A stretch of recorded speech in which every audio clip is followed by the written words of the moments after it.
The train must be clear about where it's going. It welcomes people as they get on board. Sometimes change starts slowly.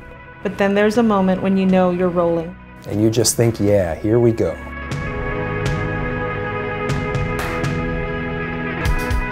The Green Line has helped us to change the direction that our cities are growing in.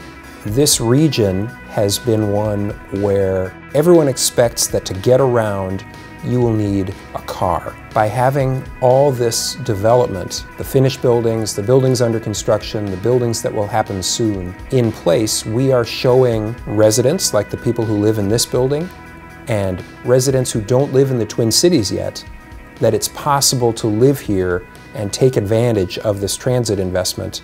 And I think that's a surprise to some, and it's not a surprise to people who are willing to put their money up, developers, government, all of our partners, to see those results. The word momentum is perfect, and that's what we see every day. As you see bulldozers hitting sites now, I mean, we're talking about it just in St. Paul and University, 8 to 10 new sites this year will have a bulldozer on it. So we're pretty excited. Daily we get calls about new investments, new opportunities from new developers, so it's pretty neat to be part of it. Great example I like to go to is Hamlin Station. And we used transit-oriented development. It's a site was a vacant car dealership for some time, and it's an affordable housing project there with retail on the bottom, several thousand square feet directly on Hamlin Station. The building is going to be beautiful when it comes out. We're in a terrific market now, especially compared to where we were some years ago, and that's been really gratifying.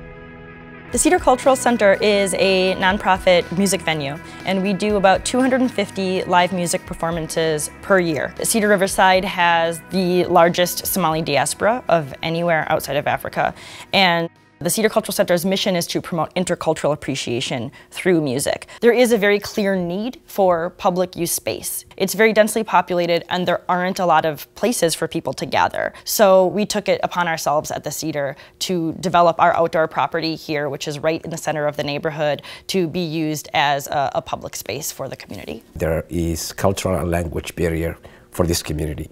Not only for the community, but between the generations. So this will be a great opportunity for our community to have different generations to communicate, whether it's a poetry, whether it's a conversation, storytelling. So it's quite a development that will impact positively in this neighborhood.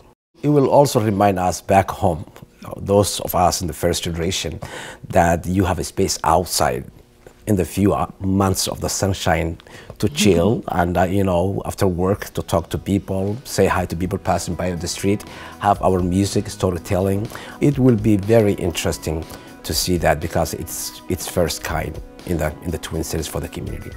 The Little Mekong District is centered at the western station. We are in between Frogtown and Summit University, two neighborhoods that's historically underserved. So the idea with Little Mekong is to bring in more investments, more visitors to support businesses and the residents in the surrounding area. The Little Mekong District has created a lot of excitement in the community, and we've involved multi-generation in having a visioning session of what their desire for the future for this area needs to look like. And so the Interim Plaza is a vehicle that was able to engage multi-generations to really participate in a broader discussion and a broader vision of creating a cultural destination site. And so really using this block as a block to really develop a cultural destination site where it can serve multi-generations and it could have a place of belonging for residents that live here, that want to live here, that have been here for many decades. We're really excited about the Little Mekong Plaza, which is partially funded by the 9th Green Line Challenge. We got some funding there and we were able to leverage that to create partnership to develop an interim plaza, which would take us really close to developing this fully developed community plaza. So the work that we're doing here at Demera Ethiopian Restaurant is getting this great building back close to its historic beginnings. It used to be a place where Minnesota films were made, and so we're trying to do that to the exterior. And we're also going to combine that with work across the street and down on Victoria. So we're really excited about having about 5 to 6 of these buildings renewed, refreshed, and give this particular part of the corridor a very new look, so that it invites people, new people, and gets the community excited about the changes that are continuing to happen on University Avenue.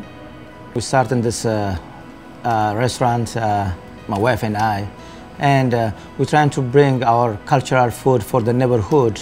The Victoria train station is in front of us, so people, when they're waiting for a train or they are in the train, they always see us. I have a lot of customers, they said, oh, we saw you on, we are in the train. So that's telling me the Green Lines really help us on this business.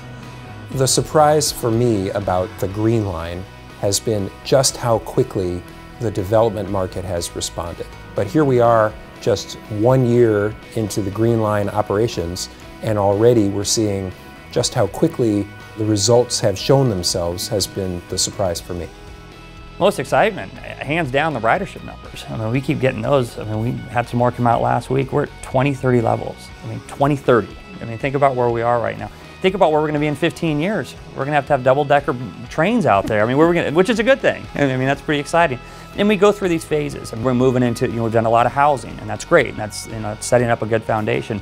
I think the biggest opportunity we have right now is the jobs market. We can really start pushing into that, our commercial corridors, and that's the end goal of this, is if we can have our corridors continue to grow, whether it be on University, the Green Line, the Blue Line, Riverview, A-Line, whatever it may be. We're a very transit-friendly region, and that's what the whole goal of transit is. The train is just the start. Transit stations are not stops, they are beginnings. Riders aren't just departing, they're going places. To better jobs. To handy shops and services. To apartments, houses, and neighborhoods. To friendlier streets and greener places. To a future with greater possibilities.